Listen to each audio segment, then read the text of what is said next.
Last week I spoke about spending more time on my passion project, the project that got me started in filmmaking. So what have I been doing? Well, I went through the script, made some changes, nothing big, just tweaks here and there, added some things in, stuck in some thoughts to remind myself of some things. So I'm pretty happy with the script, and so I've given that a tick for now.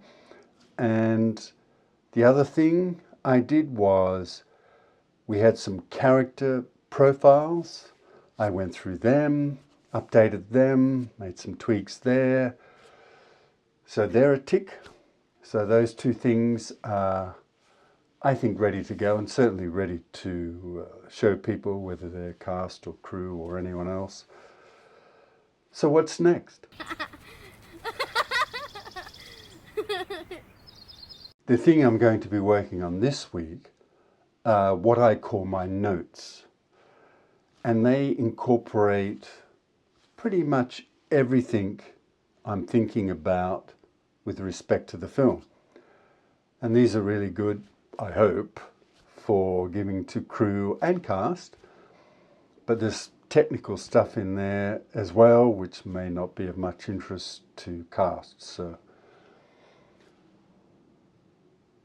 what do I put in there? Well, there's no real rules.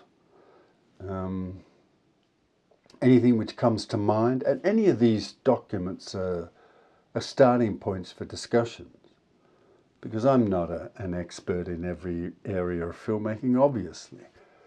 So I come to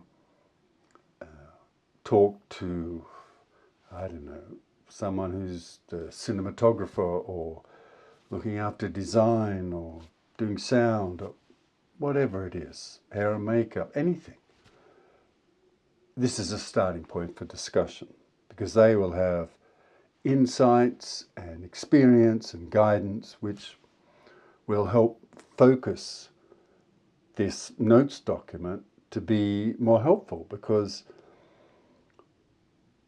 what happens in one area feeds into the other. So if, I don't know, what's an example?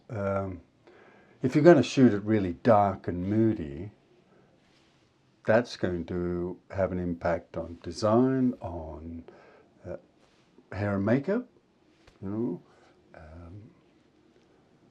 and how those, and every other department, sound, music, all that sort of stuff.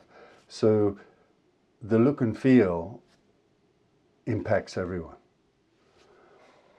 So I go through this document, and I have one here which isn't the one for The Art of Resurrection, because I haven't done it yet. It's one I did for another project, which is still, I'm still hoping to get made, but I think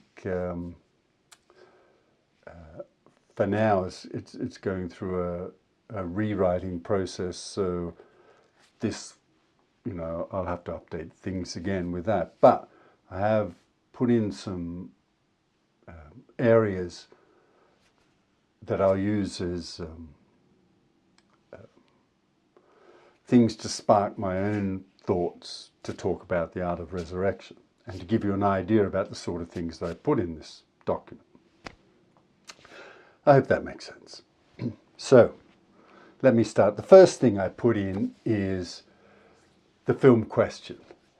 And the film question is, someone told me, a very good writer told me a long time ago, that it's always good to have a film question or a film statement. And it's something that the film is, well, a question is great because it's something the film is trying to answer, whether positively or negatively. And if you ever get stuck, you can drive towards that question. You can ask, how is this answering this question? And it doesn't have to be directly. It could be a scene which feeds into another scene, which is part of a sequence, which does something to answer that question, but you have to keep thinking about it. I mean, it's great to keep you on track. And even when you're just thinking about writing or any aspect, it's great to keep your focus. Now, when you get to filming, whether you can keep on that track, that is a very challenging thing to do sometimes, because so many unpredictable things happen when you're filming. But if you don't have a target, you're not going to hit it, are you? You've got no hope. And the question I came up with for The Art of Resurrection is, can love overcome its own dark secrets? And I think that incorporates a number of elements of the film, and what do I say without giving too much away? You know I hate giving too much away.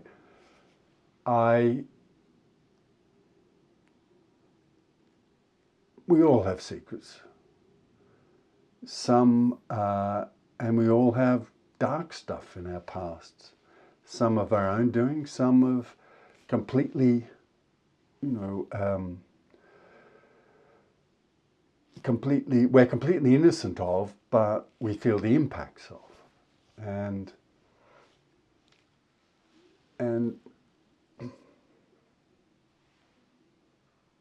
this idea of love, can it triumph over all those things? Is it the winner in the end? Because I think we all have limits, and certain things that we do, love can certainly triumph over, but maybe there's other things where it can't. Who knows? So I'm just exploring that question through the movie. Now, I don't think it will change, but things happen when you get into discussions with cast and crew, and maybe it will tweak, maybe we'll come up with something better, but I think it's a really solid question to focus the film on. The next thing is really themes and ideas, and this can go in a gazillion different directions. It's about family, it's about love, it's about forgiveness, it's about beauty. It's beauty in simplicity, beauty in art.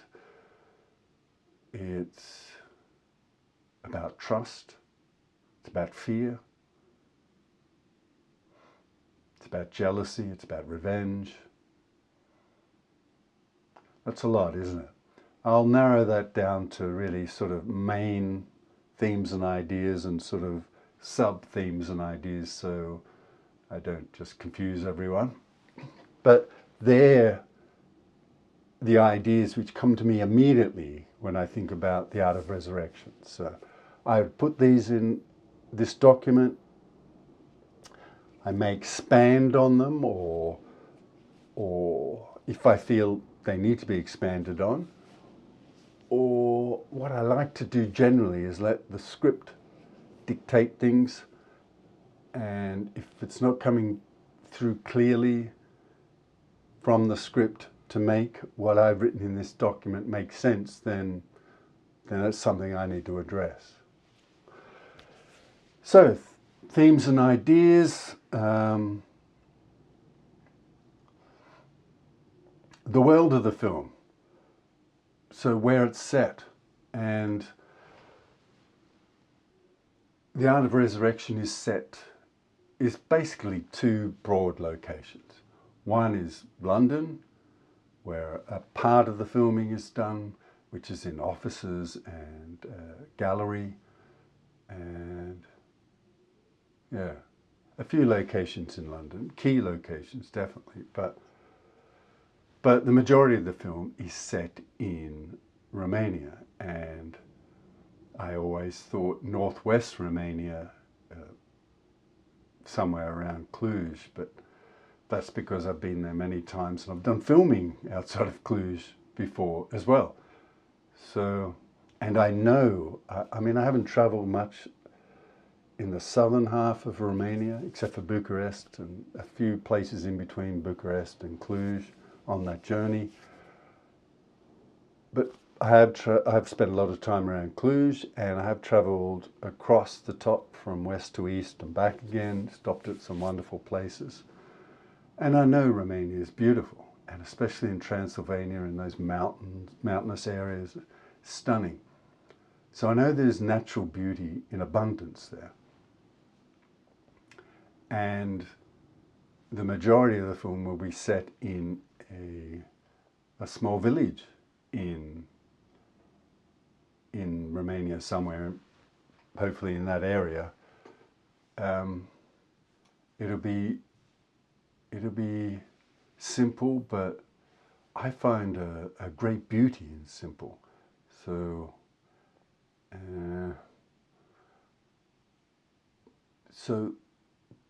the world of the film will be simple life of everyday people,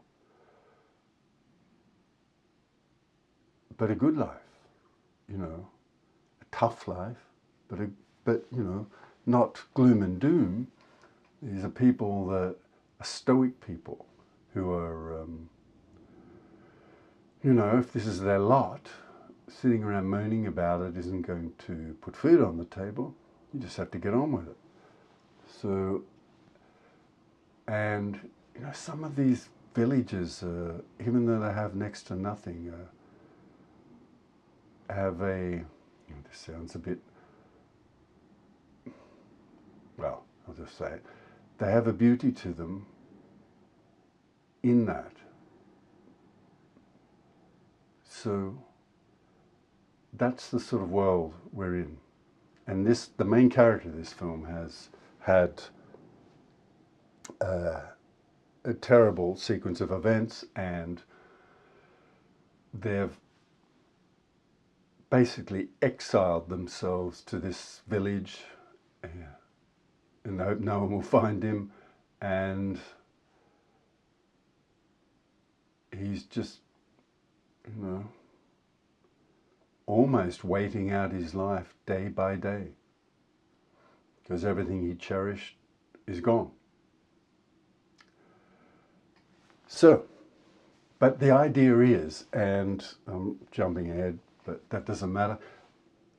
The way I visualize the scenes in the kitchen in the house where this man lives is that, you know, I'm going to look for Romanian art that, when I think of the kitchen and how it would lay out and how that would look when we film it, I think of those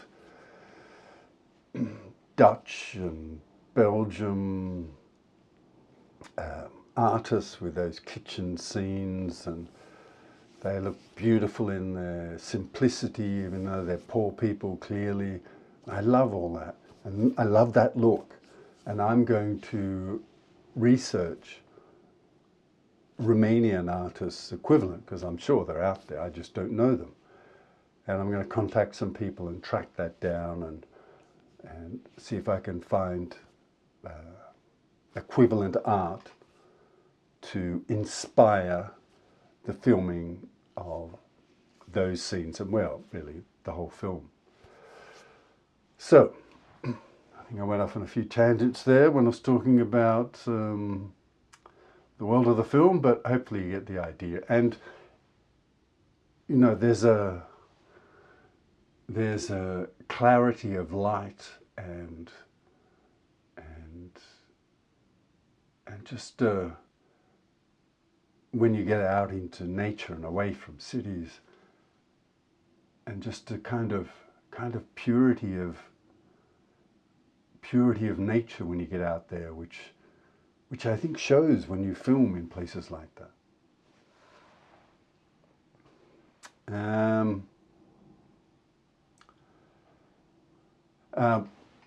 I like to shoot, well, I don't think I've ever done it yet, but I'd like to shoot chronologically.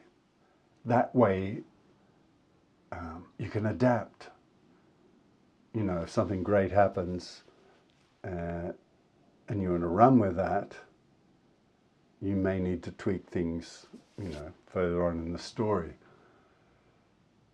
And I like that because actors come up with great stuff, crew come up with great ideas, and you want to be able to, and things happen in the moment. You want to be able to take advantage of that. If you strike gold, you don't want to have to throw it away. So I want to, because often in indie film, you don't have the luxury of coming back, you know. But we'll see, we'll see. Shooting things chronologically means more shooting days, in essence, because normally you schedule things to be as economical as possible. You know, you shoot all the kitchen scenes for the whole film in a block to make things simple. So yeah, but you know, who knows? I think you should start with your ideal situation and then see how that pans out and work things out from there. So I would like to shoot chronologically. I've got things here about camera. Obviously, I'm not a technical guy, you all know that.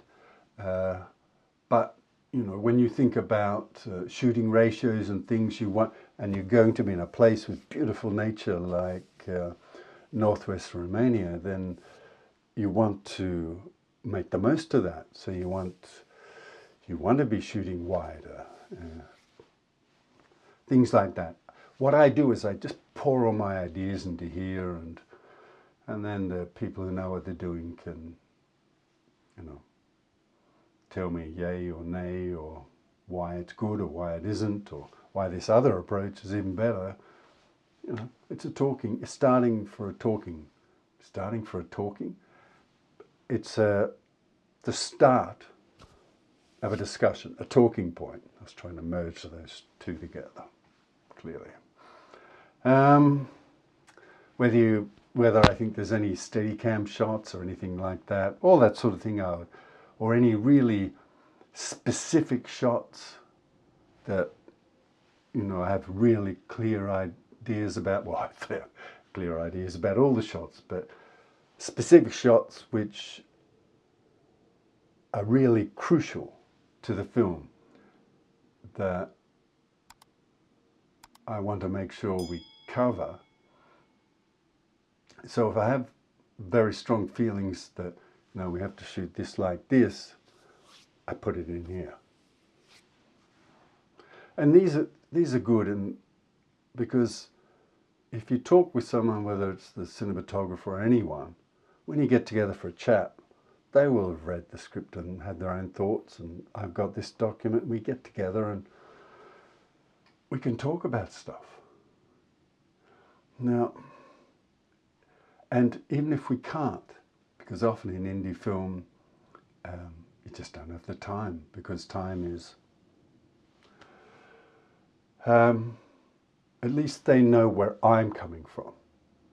So when we get to set, we can have at least a quick discussion, or we can exchange some emails beforehand,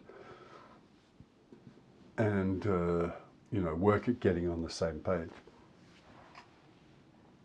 Same with lighting, you know, it's a similar sort of story, you know, how it should be lit.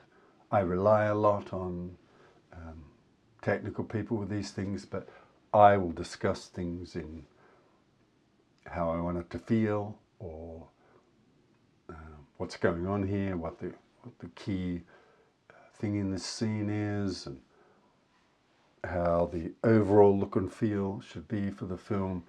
So that's tied up with the discussion with the cinematographer, obviously. So I'll talk about those things. Any ideas, I'll dump them in here. Same with design. If I think, a bit like what I mentioned earlier about the Romanian artist, I would use that. If I can find some Romanian art, I would use that to show a design person the look and feel, and give them an idea about what I'm going for, and that includes colors as well. And that's going to change. This film happens across kind of 4 seasons, and you know, the light, speaking again of the camera and lighting, is going to change during seasons. Design will change during seasons, or how the design looks will change during season. And I want to pour all that out so that, you know, a design person can absorb that and give their own opinions and suggest how we might achieve that and all that kind of thing.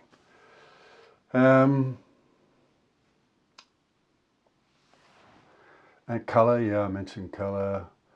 And colour's so powerful, you know, it's colour and costume, and colour of costume, they're like everything, they're storytellers. They tell you something about what's going on in the story. Colour, costume, hair and makeup, you know, how you appear and the type of clothes you wear or hair or whatever, and the colours, and it all tell a story. And when it changes, that's a subtle indication of a change in the story that isn't screaming at you, but our minds are amazing things, and they pick up on those things unconsciously. So our brain is going, "Ooh, something's changed here," but we may not sort of blatantly observe it. I don't know if I've explained that very well, but same with props, any specific props, because props could have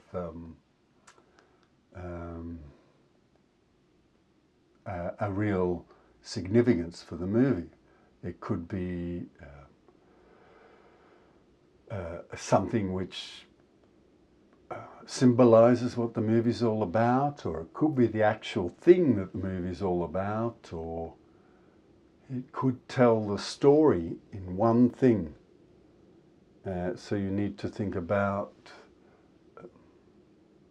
the props and how you use them in the film and where to interject them and how they should look and how prominent they should be, and all of that, because it all means something. Everything means something.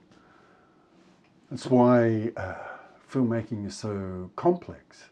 Every little thing can have a meaning.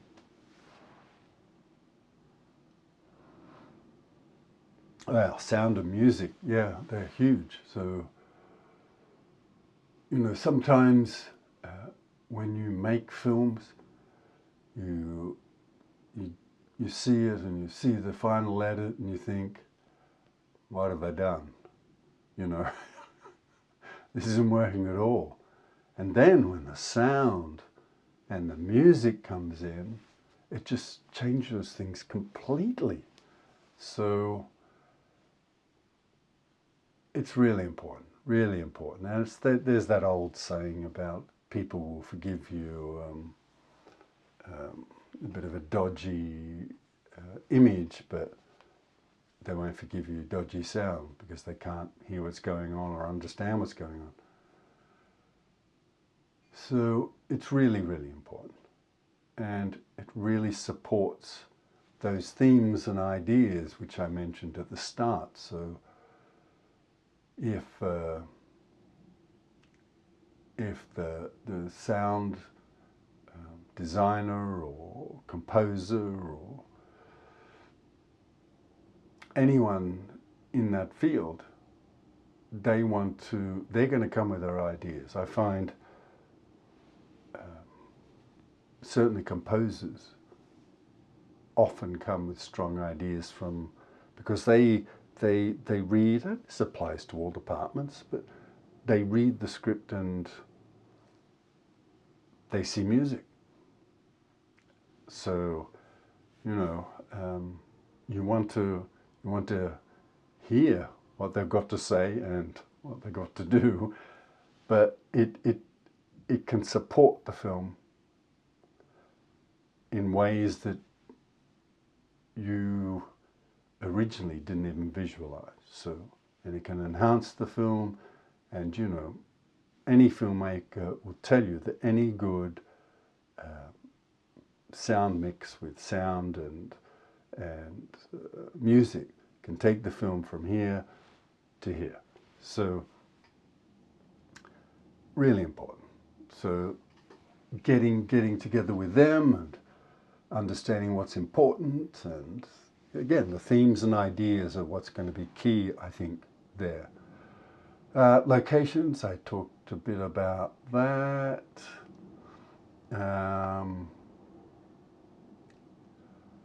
If there's, now this is from a different film, but I've written here, there is dark humour in a number of places in the script.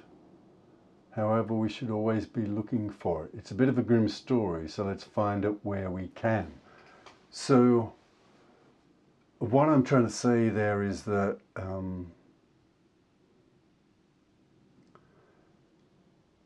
if there is any opportunity for humour, not for The Art of Resurrection, but for this film, then let's grab them with both hands, because there isn't much. This story is this other story is this fairly dark, gloomy affair, and there isn't much humour in it. So if we can find some, great, because in those kind of movies, it's nice to have little points here and there. You don't need too many, where you can sort of have a little breather before you crank it up for the next bit, and you don't sort of wear out your audience. I've got performance here. That's a bit of a tricky one. I'm an actor as well, so I guess what I'm saying here, talk about here is I'd always want people to be naturalistic, but sometimes with some genres, or you might want a sort of heightened naturalistic style, or something like that, a slight tweak on that, or how that's portrayed. I like to leave a lot of this to the actors, because I know that's how it works best. But I have to make sure we're on the same page, and the way they're going about things is feeding into the overall story. So if there's anything specific about performance, but you know, there may be, you might need to be able to ride a horse, or lasso a calf or something like that. If that's required, I would stick that kind of stuff in here, as well as in character profiles, just so that we know that they know, and the crew know that these things are going on, and this is the way we're going. A lot of this stuff, though, is very specific. It's hard to get too specific until you have a chat with the people who are going to be responsible for those areas. Any symbolism or metaphors and things like that, if there were things, and there will be, of course, I would put them in there, but they'd be tied into themes and ideas, so they may already be mentioned somewhere else. But, if there is something really specific, you could put it in there.